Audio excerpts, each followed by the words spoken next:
So last week we learned that if we believe in Jesus, we will do the things that he did. And here's our text, if you can put it up, Carl, John 14, verse 12. Jesus said this to us, "Very truly I tell you, whoever believes in me will do the works I have been doing." And we can do these things we learn because Jesus is continuing to do the things that he did then that we read about in Matthew, Mark, Luke, and John. But now he is doing the things through his disciples. And he said that wherever Jesus has a believing, faithful disciple who is willing to be obedient, that there he can be at work, he can continue to do the things he's doing. So our faith is not in ourselves, it's not in anything about us, it's about Jesus being able to do whatever he wants to do through us. And I really pray that faith has been rising up in our hearts over the last week, and that we realize this is about Jesus working in us and through us, and as Lynn said, able to do more than we ask or imagine. So last week we chose to believe, and we stood here in prayer and said, like that Father, Lord, I believe, would you help me in my unbelief? Help me to get over that hump where I can stop looking at myself and my weakness and look at you and your strength and your sovereign ability to do whatever good thing you please through me. Today we're going to get a little bit more practical, and we're going to look at some practical choices we can make that are going to make us ready to experience Jesus working in us and through us. And our key text is 2 Timothy, put that up, Carl, 2 Timothy chapter 2, verses 20 and 21, and we'll read a little bit further later. Listen to what Paul writes to his disciple Timothy. "In a large house there are articles not only of gold and silver, but also of wood and clay. Some are for special purposes, and some for common use." Listen to this. "Those who cleanse themselves from the latter, the common, will be instruments for special purposes, made holy, useful to the master, and prepared to do any good work." In this text, Paul is presenting an illustration that teaches a powerful principle. So I brought some objects to help me. So our household tools and utensils can be grouped into two basic categories, he says. You have special purpose tools and you have common use tools. So one special purpose could be serving food to guests. And perhaps if you are having guests, you would have some nice spoons to use to serve the food to your guests, right? And then there'd be a common purpose, which could be digging vegetables in the garden, and a simple common spade would be suitable for that, yes? So now, imagine this. You have guests around for dinner, they are seated at the table, and you're about to serve the food, and you whip out your trusty spade, and you dish up the food onto everybody's plate. I don't know if they're laughing, you know? I don't know if this wouldn't be good hospitality, would it? See, this rusty old spade, it's good for the common purpose of digging up dirt. But it's not suitable for the special purpose of serving food. The special purpose requires a special instrument. Okay. So then Paul takes us to the principle. If we want to be useful for Jesus, if we want Jesus to be working in us and through us as we've been learning about, we need to, he says, we need to cleanse ourselves from common purposes so that we may become instruments for special purposes. You hear what he's saying? So he's saying we need to be more like the serving spoon and less like the rusty spade. Yeah? I hope that helps us. As we continue to read, if you can go on, he gets a little bit more practical. 2 Timothy 2, we go on to verse 22. How do we cleanse ourselves from the latter? So as he continues to write to Timothy, he then says, flee the evil desires of youth and pursue righteousness, faith, love, and peace, along with those who call on the Lord with a pure heart. Don't have anything to do with foolish and stupid arguments, because you know they produce quarrels. And the Lord's servant must not be quarrelsome, but must be kind to everyone, able to teach, not resentful.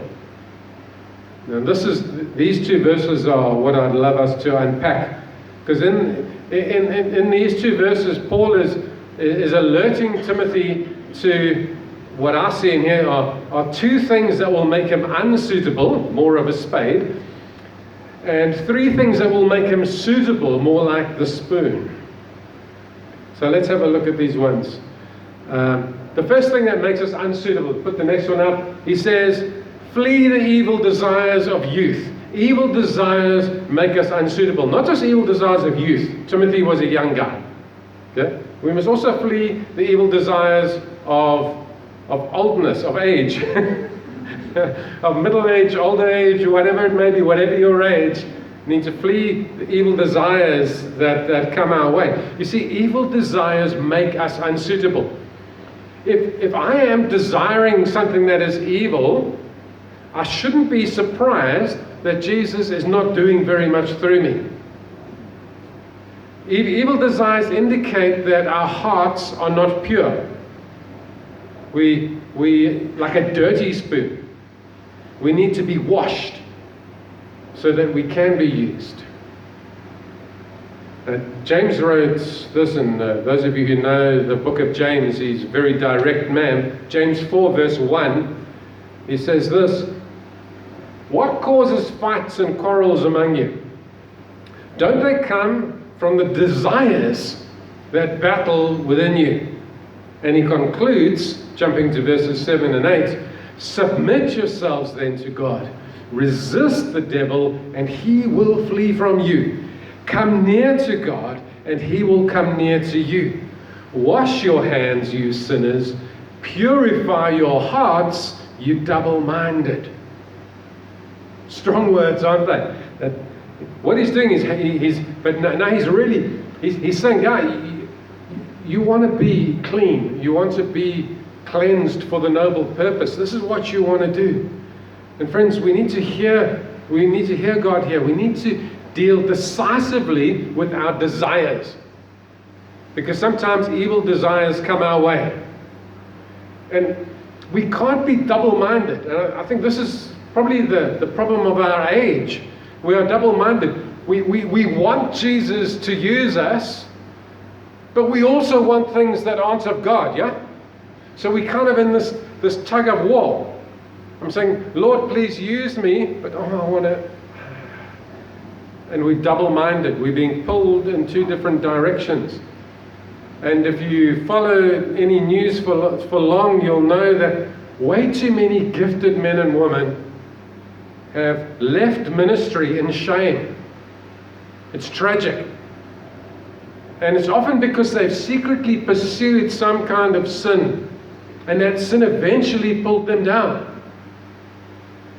But James gives us the solution. He says what we need to do, we need to submit ourselves fully to God. We need to stop being double-minded. We need to say, you know what? Stop that. I mean, Jesus said, if your hand's going to cause you to sin, chop it off. Like, get rid of that. Get rid of those things that are pulling you away from Jesus, and say, I'm going to be all in, 100% for Jesus. Because when we are fully submitted, when we are single-minded for Jesus, then we can resist the attacks of the devil. When we're double-minded, we're unsteady, aren't we? He can get a foothold. He can attack us. So we need to become single-minded for Jesus. This is not to say that you and I won't experience evil desires and temptations. I'm not going to ask you to put your hand up if you've experienced any evil desires or temptations. We do. Paul says we need to flee from them. He's saying, Timothy, all of us, they're going to come. Flee from them. And James says, when they come, when they tempt you, resist the devil, and he will flee from you. Number 2, arguing and quarreling make us unsuitable. In one of his letters, I'm not going to put that up there, he pleads with a couple to say, please, can you two people agree with each other in Jesus? Your disunity is causing trouble. But here, Paul says to Timothy and to us, don't have anything to do with foolish and stupid arguments. I love reading that. Don't have anything to do with foolish and stupid arguments, because you know they produce quarrels. How many stupid arguments do you get on WhatsApp? Some of us daily. They produce quarrels. Friends, arguing and quarreling makes us unsuitable. Again, it just dirties us. It's putting muck on the spoon. And in here, Paul doesn't explain too much about these foolish and stupid arguments. And I'm looking, and I'm not finding, and then I realized, hang on, Paul wrote 2 letters to Timothy. Have a look at his first letter. Man, in the first, here are some excerpts from his first letter to Timothy. If you can just keep them going up, Cole. 1 Timothy 1, verses 3 and 4. As I urged you when I went to Macedonia, stay there in Ephesus, so that you may command certain people not to teach false doctrines any longer, or to devote themselves to myths and endless genealogies. Such things promote controversial speculations rather than advancing God's work, which is by faith. Stop watching those long videos that are going to tell you this great secret. Get on with God's work, which is by faith. 1 Timothy chapter 4, verses 1 to 3. The Spirit clearly says that in latter times, some will abandon the faith and follow deceiving spirits and things taught by demons. Yeah. Such teachings come through hypocritical liars whose consciences have been seared as with a hot iron. They forbid people to marry and order them to abstain from certain foods, which God created to be received with thanksgiving by those who believe and know the truth. Last one, 1 Timothy 6, 4 and 5. They have an unhealthy interest in controversies and quarrels about words that result in envy, strife, malicious talk, evil suspicions, and constant friction. Any bells ringing as you saw some of those scriptures going up, eh? These are the foolish and stupid arguments that Paul is saying, man and woman of God, have nothing to do with these things. Delete the messages. Do not forward. Delete. At the root, some of you, I hear guilty laughter. Eh? Friends, at the hearts of these unhelpful arguments and quarrels is false doctrine. Instead of holding fast to the gospel and to the scriptures, people get sidetracked by myths, by technicalities, and by speculation. Yeah, this is kind of what we get, eh? Some people seek new revelation. Yeah, so we can say, I have the new revelation from God on the matter. Buy my book. Watch my DVDs.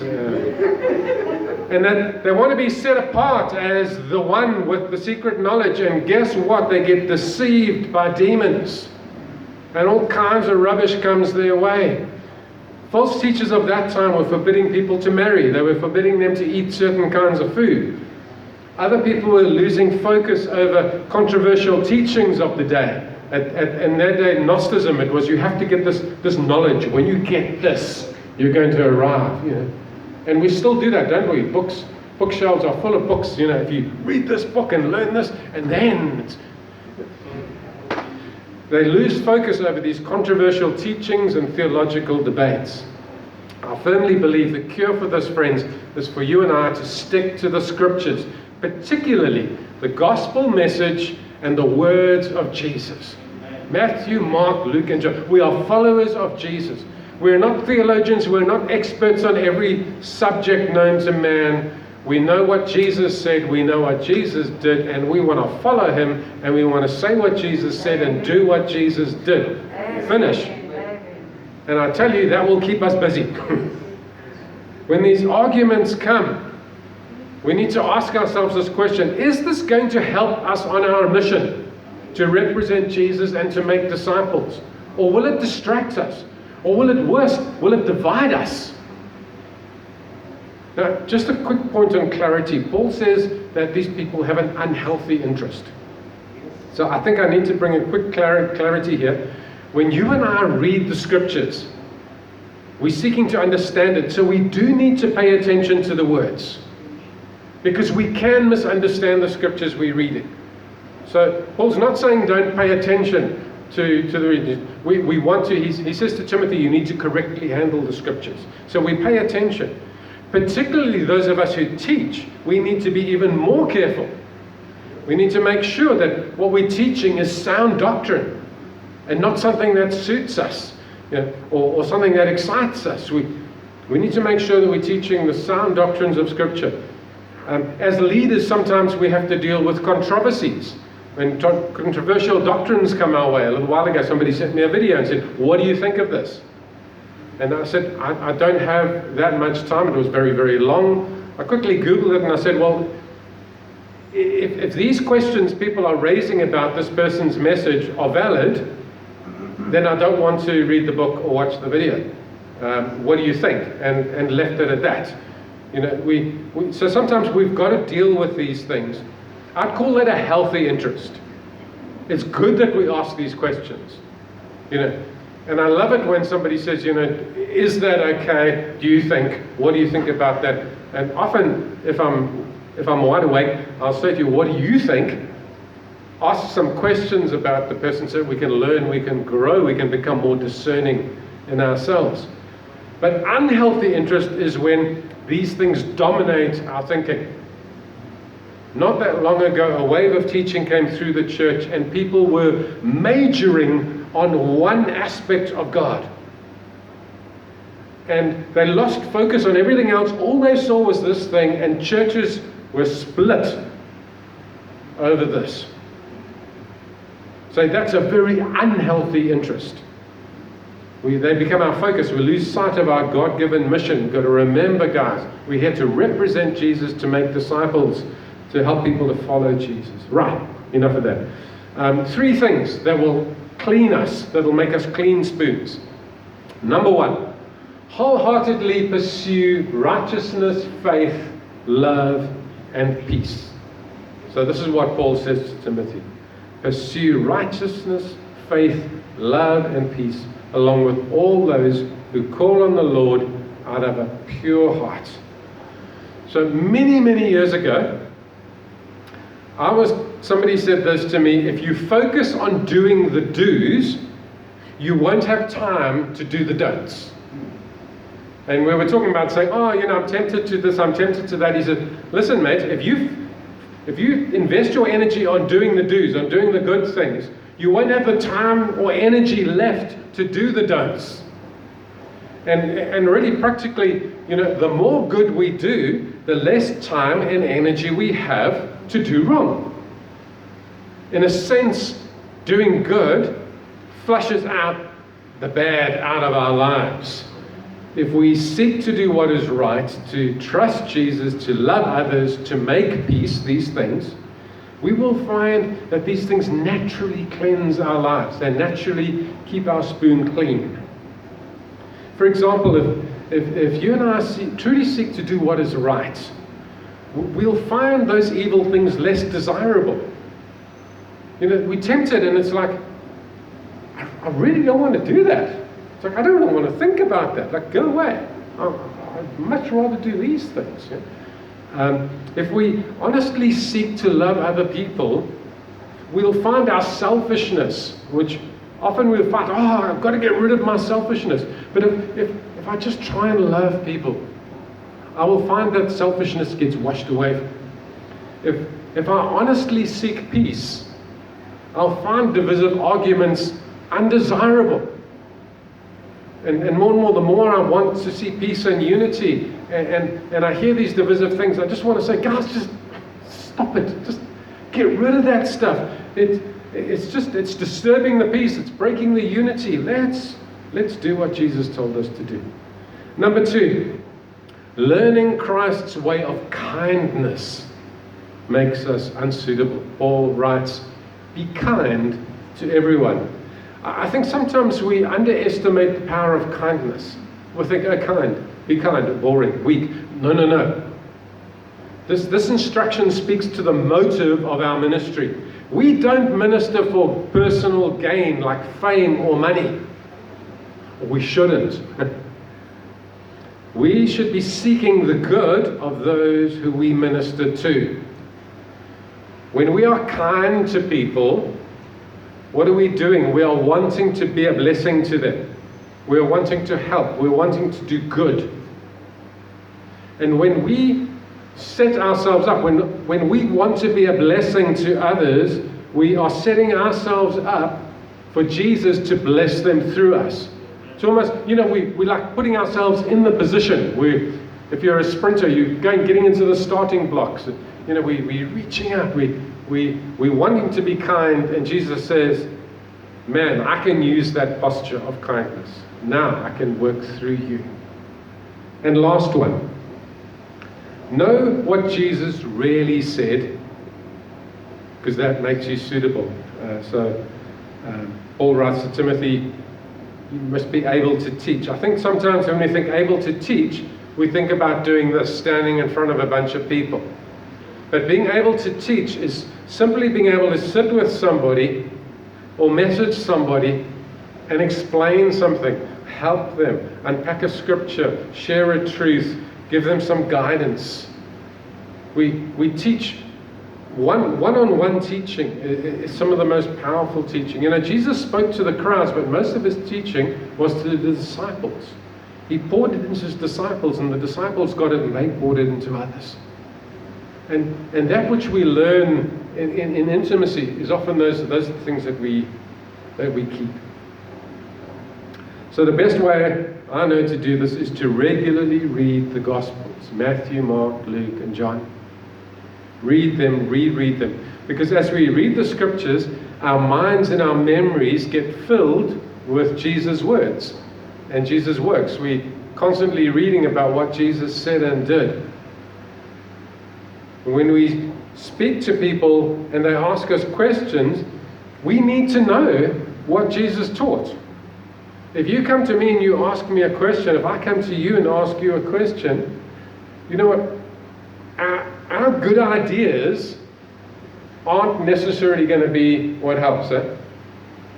I mean, sometimes people do. They come with a good idea and it really helps me. But you know what? People don't need our opinion. They need to know what Jesus said. Especially now. There are so many opinions flying around and people say, what is the right opinion? And sometimes you hear all this noise and I think, I suspect all of these opinions are wrong. What did Jesus say? What did Jesus say? Let's have a look at that. We're tempted to take sides. Is that person right or is that person wrong? No. What did Jesus say? Let's go and have a look at the words of Jesus. And here's this thought that gripped me. If we speak Jesus' words to somebody, we are saying what Jesus said. We are doing what Jesus did, because Jesus spoke the truth to people and the truth set them free. When we speak Jesus' words to people, we are speaking truth to them. That brings freedom. Isn't that wonderful, eh? That easy. So let me summarize and then we're done. Put the last one up, please, Carl. If we want to be useful, we want to be useful to the Master. If we're tired of being a spade, and we want to be used for noble purposes, if we want to be useful to the Master, Jesus said, if we believe in Him, we will do the things that he did. And as we trust Jesus to do what he wants to do through us, we also need to cleanse ourselves from what is ungodly, so that we can be suitable vessels for him to work through. And these are 5 things which we can take away. Let's flee from evil desires. Let's avoid unhelpful arguments and controversies. Let's wholeheartedly pursue righteousness, faith, love, and peace. Let's be kind to others. And let's learn Jesus' words and ways. As you and I do these things, we will become suitable vessels for Jesus to minister through. We will become useful to the Master. We will find ourselves saying and doing what Jesus said and did.